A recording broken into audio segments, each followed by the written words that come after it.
همه چهارش شد اومدیم و ویدیو دیگه اومدیم آموزش درست کردن لباس ولورین. بچه ها فقط من کلا چون نمیدونم چطور درست میشه، فقط چست پلیت و شلوار و کفشش بلدم. آره بریم که درست کنیم. اگه یادمونه چه وسایلی نیاز داشت. منتظر میمونیم بره تو نت. خب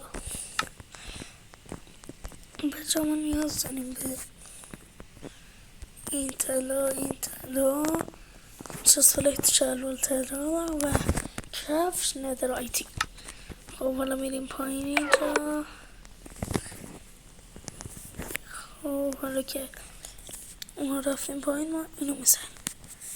ما حالا نیاز به چه چیزایی داریم؟ نیاز به این داریم بچه ها، این و این. خب و نیاز به ندرایت و طلا داریم و نیاز به این دستگاه. این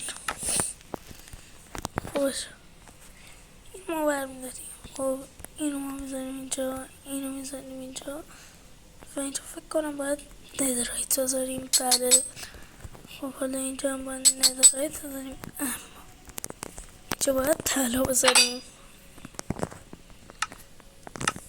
حالا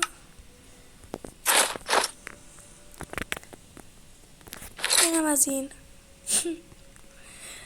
بد نشد. خب مرسی که تا ویدیو بودین. اگه میخواین با اسکین ولورین این کار رو بکنم حتما کامنت رو بگین. تا ویدیو دیگه خدا نگهدار.